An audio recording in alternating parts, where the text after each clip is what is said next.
Assalamualaikum warahmatullahi wabarakatuh. Salam sejahtera untuk kita semua.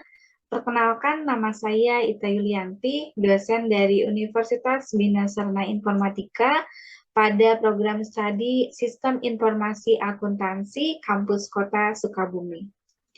Pada kesempatan kali ini, saya akan menjelaskan salah satu mata kuliah yang saya ampu untuk penyataan diri dosen dalam unjuk kerja Tridharma Perguruan Tinggi atau PDD UKTPT pada bidang pengajaran sebagai salah satu syarat mengikuti sertifikasi dosen gelombang 3 tahun 2022. Untuk mata kuliah yang saya pilih di sini adalah mata kuliah dasar pemrograman, di mana mata kuliah ini merupakan mata kuliah dengan jenis praktikum dan memiliki bobot sebesar 4 SKS. Mata kuliah dasar pemrograman ini diberikan kepada mahasiswa semester 1 dan merupakan inti keilmuan dari beberapa program studi yang ada di Fakultas Teknik dan Informatika. Di antaranya ada sistem informasi dan sistem informasi akuntansi, baik itu jenjang D3 maupun S1. Nah, pada mata kuliah ini, materi yang akan dibahas yaitu tentang dasar bahasa pemrograman dan juga logika bahasa pemrograman dengan menggunakan pemrograman Python. Nah, karena mata kuliah ini merupakan mata kuliah praktek, otomatis butuh tools ya untuk proses pembelajarannya. Nah, di sini saya menyarankan beberapa tools yang bisa teman-teman mahasiswa gunakan. Yang pertama ada Google Colab, yang kedua ada Visual Studio Code, dan yang ketiga ada PyCharm. Nah, ini saya kembalikan kepada teman-teman mahasiswa, mau menggunakan tools yang mana, ya. Jadi, disesuaikan dengan spek laptopnya masing-masing. Kemudian, jika nanti ke depannya, apabila ada kendala, misalkan di laptop mahasiswa tetap bisa mengikuti proses pembelajaran dengan menggunakan Google Colab yang bisa diakses melalui smartphone ataupun tab-nya. Adapun untuk materi ajar yang akan dibahas pada mata kuliah ini ada sekitar 10 pembahasan, mulai dari struktur bahasa pemrograman Python, kemudian tipe data dan variabel, string, bilangan dan operator, seleksi kondisi atau percabangan atau branching, kemudian perulangan atau looping, list dan tuple, kemudian matrix dan libraries dari pandas, function, modul dan exception, dan yang terakhir adalah OOP, Object Oriented Programming. Nah, untuk total pertemuan pada mata kuliah ini ada 16 pertemuan, ya, sudah termasuk UTS dan UAS. Namun karena ini mata kuliah KBK, jadi tidak ada UTS dan UAS, tapi untuk penilaiannya digantikan dengan uji kompetensi yang diambil secara individu nilainya, ya, dan final project secara berkelompok. Nah, 16 pertemuan tadi ini terdiri dari 12 pertemuan digunakan untuk membahas 10 materi ajar yang sudah saya sebutkan tadi, kemudian juga review dan pemberian tugas ya untuk setiap pertemuannya. Terus satu pertemuan itu untuk uji kompetensi individu dan 3 pertemuan terakhir itu untuk presentasi final project yang secara berkelompok. Adapun media pembelajaran yang saya gunakan pada mata kuliah ini, ya, di sini ada secara sinkronus dan asinkronus.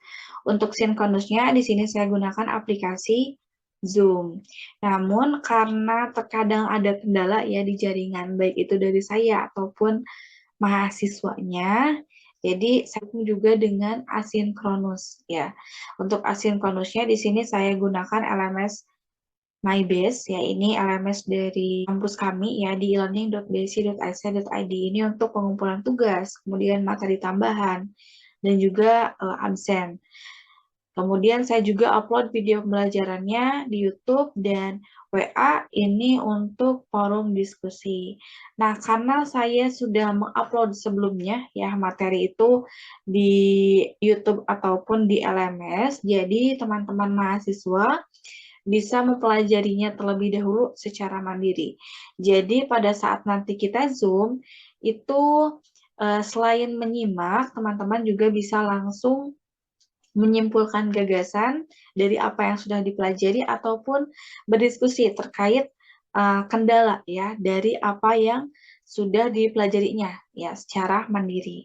Berikut sistem penilaian ya di mata kuliah dasar pemrograman. Untuk penilaiannya atau asesmennya, karena ini mata kuliah praktikum, jadi tes yang diambil berdasarkan tes praktikum. Tesnya dilihat berdasarkan nilai running programnya. Catatan khususnya untuk yang kelompok ini diberikan tambahan selain yang saya sebutkan tadi.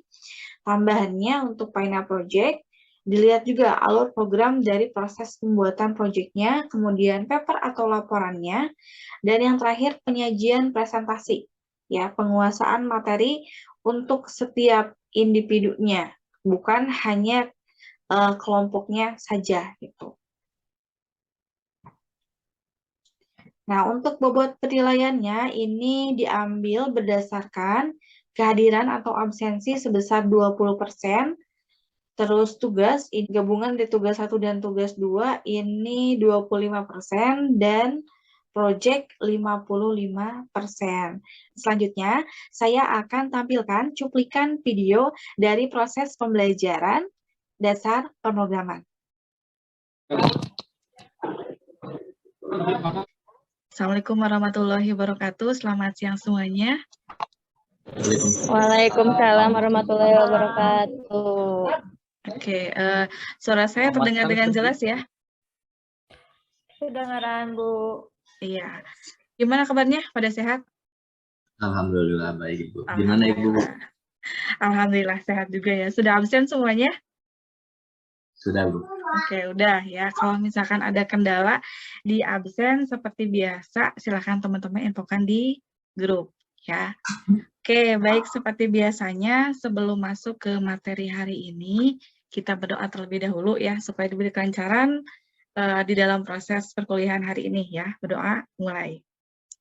Oke, selesai.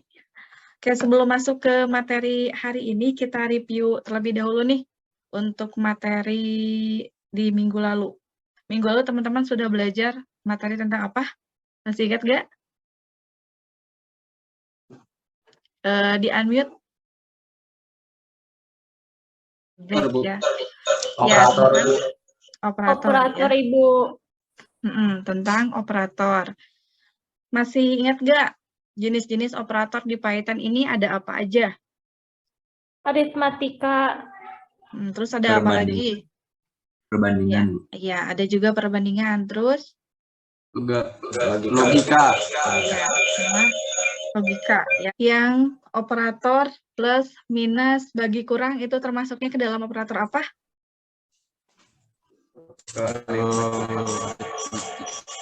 Aritmatika. Ya, operator aritmatika. Ya. Sepertinya sih teman-teman sudah paham ya mengenai operator, dan saya juga cek untuk tugasnya. Dan ternyata betul semua, jadi saya rasa kalian sudah bisa mengenai operator ya. Saya izin share screen terlebih dahulu. Oke, sudah muncul share screen-nya? Sudah, Bu. Oke, sudah ya. Sudah, Bu, udah. Nah, hari ini yang akan kita bahas yaitu tentang percabangan ya. Ini yang akan kita bahas ya. Nah, di pembelajaran kali ini masih sama ya, seperti pembelajaran sebelumnya ya. Ini untuk capaian yang harus teman-teman kuasai di pertemuan keempat. Dari kedua capaian ini dan juga materi yang akan kita bahas hari ini, Maka untuk sub CPMK yang harus teman-teman kuasai nantinya adalah teman-teman bisa menjelaskan dan mempraktekkan bagaimana penggunaan seleksi kondisi atau percabangan menggunakan if else, else ya, atau if else maksudnya dalam studi kasus di bahasa pemrograman Python ya. Oke, sebelum masuk ke materi percabangan, saya mau tanya dulu nih ke teman-teman ya. Kira-kira ketika saya menyebutkan kata percabangan atau cabang, apa sih yang pertama kali muncul di pikiran teman-teman? Pohon. Pohon. Ya, ada yang bilang pohon, cabangnya ya. Terus apa lagi? Jalan. Ya, jalan. Kemudian ada lagi? Cabang ilmu. Cabang. Ya, cabang ilmu ya. Cabang. Dan masih banyak lagi ya. Ini untuk contohnya tadi yang teman-teman sudah sebutkan. Ya, ini sudah betul ya. Yang teman-teman sebutkan itu tadi ada pohon, kemudian ada jalan, dan cabang-cabang lainnya, yaitu betul semuanya ya. Dari gambaran tersebut kita bisa simpulkan bahwa kata percabangan atau cabang ini merupakan suatu kondisi ya yang berisi lebih dari satu pilihan ya atau satu keputusan. Sebagai contohnya nih, yang cabang ini dari pohon, dia nggak cuman satu aja kan, si cabangnya pasti ada memecah ya, sana dan sini ya. Kemudian juga di sini juga gambarannya ada jalan, jalan juga sama, jalannya bisa ke kanan, ke kiri ataupun ke depan ya. Jadi isinya itu lebih dari satu pilihan. Kemudian contoh lainnya adalah misal teman-teman kan ini belajar secara online ya. Nah, belajar secara online itu teman-teman kan pasti ada medianya ya. Medianya hari ini kita menggunakan Zoom. Selain Zoom bisa apa lagi? Bisa dengan menggunakan apa? Iya, bisa juga dengan menggunakan Google Meet ya, ataupun bisa menggunakan Webex dan masih banyak lagi yang lainnya ya. Jadi bukan hanya Zoom saja ya, banyak pilihannya. Nah, di dalam pembuatan program juga sama ya, itu juga ada juga yang namanya percabangan ya, atau biasanya disebut dengan branching atau seleksi kondisi ya. Baik itu nanti teman-teman mau membuat pemrograman berbasis web ataupun mobile ya ataupun desktop, itu mayoritas pasti di dalam pembuatannya tidak luput dari yang namanya percabangan ya. Oke. Nih ya, percabangan di pemrograman ini merupakan cara yang digunakan untuk mengambil keputusan apabila di dalam program dihadapkan pada kondisi tertentu. Ya, nah kondisinya ini bisa lebih dari satu, ya berarti bisa lebih dari satu, dua, ataupun banyak. Sebagai contohnya nih ya, teman-teman absen di LMS MyBase. Sebelum absen ngapain dulu? Login. Ya, harus login dulu. Login dengan menggunakan apa? Di situ apa yang dimasukkan?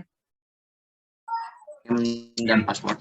Ya, username dan password. Jadi, kalau misalkan username dan passwordnya itu benar ya, nanti kan diarahkannya langsung ke dashboard ya, baru bisa absen. Tapi kalau misalkan salah satunya itu salah ya, otomatis nanti tetap stuck di yang absennya, di yang absen di login, terus muncul warning misalkan username atau password salah dan teman-teman harus masukkan lagi ya untuk username dan passwordnya. Nah itu juga sama ya, konsepnya menggunakan pengecekannya itu menggunakan percabangan atau branching ya. Nah untuk pembuatan games ya itu juga sama. Ketika misalkan untuk naik ke level selanjutnya itu juga harus menggunakan percabangan. Kalau misalkan nggak ada percabangan, nggak akan ada pilihan dia naik ke level selanjutnya ya. Oke, kemudian di sini disebutkan bahwa percabangan mengevaluasi kondisi atau ekspresi dengan hasil benar atau salah ya. Jadi true or false ya, 1 atau 0. Jadi dilihat ya kondisinya ini nanti benar atau salah ya. Nah, kira-kira sampai di sini sudah ada bayangan belum mengenai percabangan? Sudah. Salam. Coba kalau sudah, saya mau minta teman-teman nih sebutkan contoh lain kira-kira dari aplikasi yang memasukkan konsep percabangan. Apa? Ada yang bisa? Google Drive. Contohnya gimana? Kenapa? Di bagian apanya Google Drive bisa disebut ada konsep percabangan? Di bagian share pribadi sama publik. Oh iya, di bagian share pribadi sama publiknya ya. Ya, nah itu juga termasuk ya, ada konsep percabangannya. Kenapa? Karena itu kan ada pilihan tuh share-nya. Kalau misalkan teman-teman pilih private, nanti muncul lagi tuh kondisinya.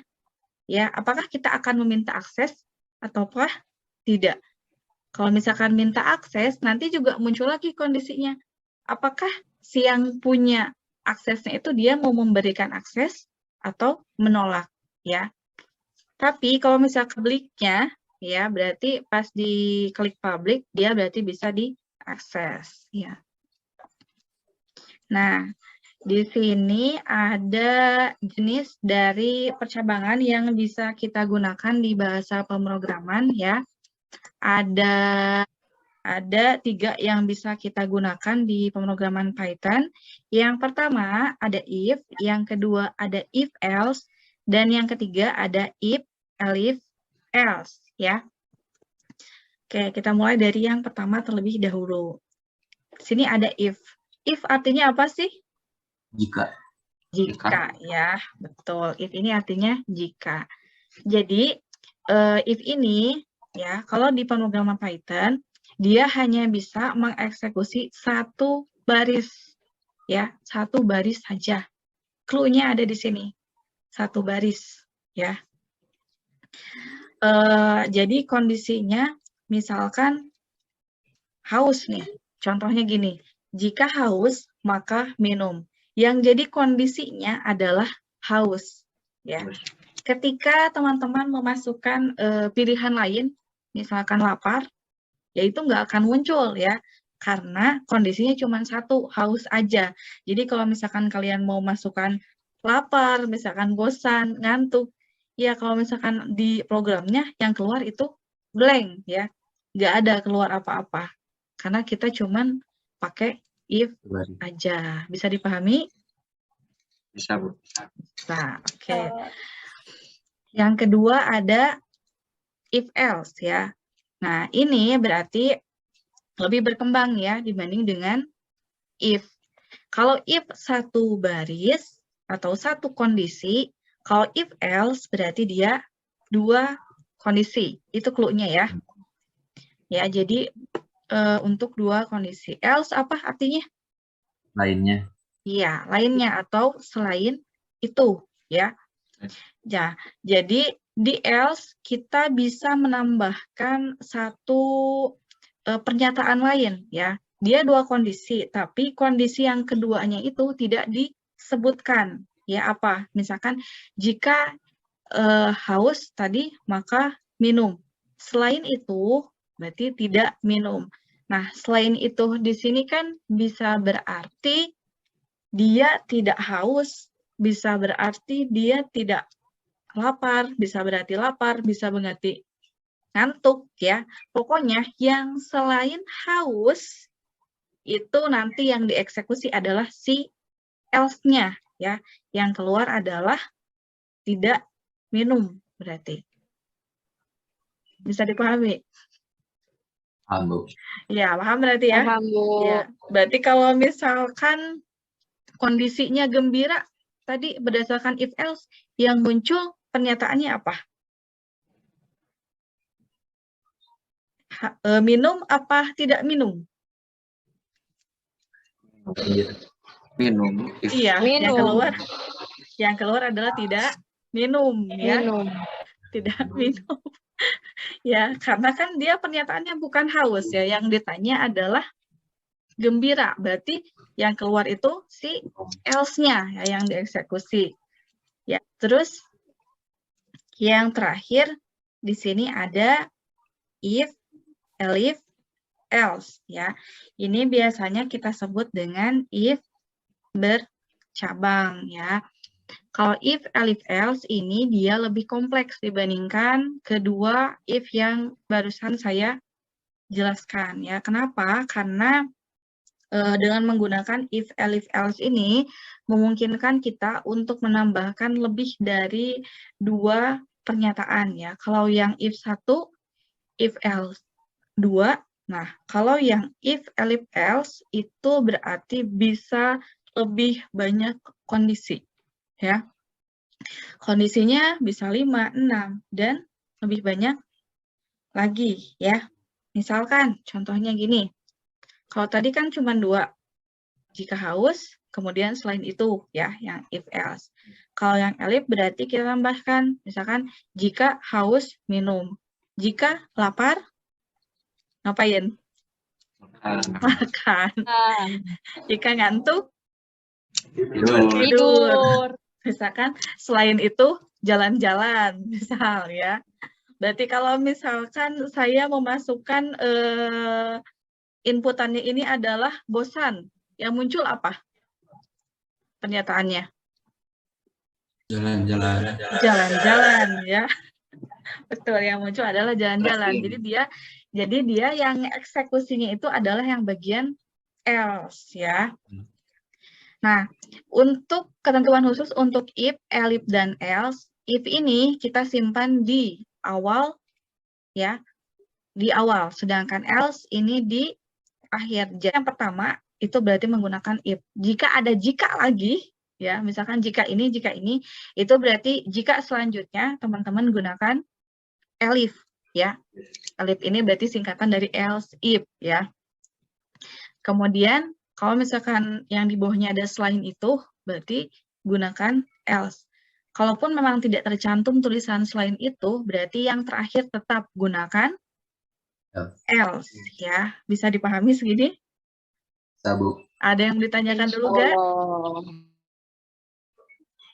Oke, tidak ada ya. Kalau misalkan belum ada, kalau misalkan kondisinya ada 6, kira-kira jumlah elifnya ada berapa? 4. Iya, 4. jumlah elifnya ada 4. Yang dua buat apa? Ya, buat if sama else. If posisinya di atas awal. Ya, di atas atau di awal. Kalau else di akhir. Di akhir ya. Nah, seperti itu berarti ya untuk penggunaan percabangan di bahasa pemrograman Python. Nah, nanti teman-teman pelajari kembali untuk materi hari ini ya dari recording dan juga video pembelajaran yang nanti saya share untuk prakteknya. Kemudian jangan lupa dipraktekkan di proyeknya masing-masing.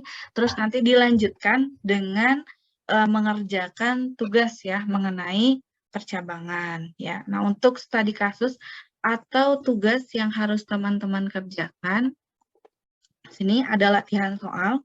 Di sini nanti teman-teman diminta untuk membuat program kasir ya untuk penjualan tiket. Nanti untuk input dan outputnya disesuaikan saja ya sesuai dengan ketentuan latihan soalnya ya. Nah, untuk jurusannya yang diinputkan di sini adalah kodenya saja ya. Kodenya aja. Kemudian di poin yang kedua, nanti teman-teman tambahkan nih potongan 10% didapat jika jumlah lebih dari sama dengan 3. Di sini ada jika. Berarti ada konsep percabangan. Kira-kira menggunakan jenis yang mana? If aja, Bu. Iya, if aja ya. If aja. Atau if tunggal ya. Karena jikanya cuma 1 ya. Sebelum saya akhiri sesi Zoom-nya, ada yang ditanyakan terlebih dahulu gak? Atau mungkin diskusikan terkait materi ataupun tugas hari ini? Saya mau tanya. Kan? Bu, untuk kondisi dan hasil if-nya bisa lebih dari 1 gak, Bu? Kondisi. Oh, hasil if. Iya. Nah, maksudnya pernyataan kali ya untuk hasil if ini. Nah, jawabannya itu Bisa ya. Ini kan teman-teman nanti diminta untuk mengerjakan tugas. Nah, kebetulan untuk yang pernyataan atau hasil if-nya ini dia lebih dari satu. Contohnya yang poin keempat. Di sini kan ada kode jurusan. Ya, kode jurusannya dia SBY. Ya, berarti if kondisinya SBY, tapi di sini munculnya pernyataan atau hasil if-nya ini ada dua. Ya, nama kota dan harga. Jadi nanti bagian ini karena dia menggunakan if, else muncul kan ya? Nah, di sini di yang bagian blok pernyataannya berarti nanti tes kondisinya. Misalkan tadi berdasarkan kode ya. Kodenya SBY. Tuh. Nah, nanti pernyataan yang pertama apa? Misalkan untuk nama ya. Terus tinggal di-enter aja. Jangan lupa posisinya ya atau indentansinya ini harus sejajar ya dengan pernyataan sebelumnya. Berarti yang kedua memunculkan harga. Gitu. Jangan sampai ini di sini, ini di sini. Gitu ya.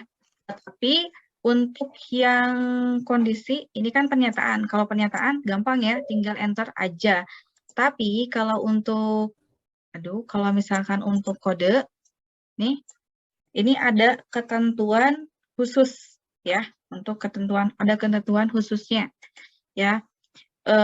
Kalau misalkan lebih dari satu kondisi dalam satu baris ya, ini kita perlu penyambung ya, penyambung kondisinya. Salah satunya itu dengan menggunakan operator logika. Nanti kita tambahkan nih ini. Misal pernyataan kondisi yang keduanya apa, kondisi selanjutnya apa. Untuk lebih lanjutnya, ini kita akan bahas di pertemuan berikutnya ya. Ada pertanyaan lagi nggak? Insya Allah cukup, Bu. Oke, kalau tidak ada, saya akan akhiri Zoom hari ini. Selanjutnya, kita beralih ke grup WA ya, untuk diskusi ya. Kalau misalkan teman-teman ada kendala pada saat pengerjaan atau misalkan ada yang tidak mengerti atau ada yang mau ditanyakan, silakan ditanyakan saja di grup ya. Jangan lupa tugasnya dikerjakan dan dikumpulkan. Mungkin itu saja yang bisa saya sampaikan dan saya tampilkan di video ini. Saya akhiri, terima kasih. Wassalamualaikum warahmatullahi wabarakatuh.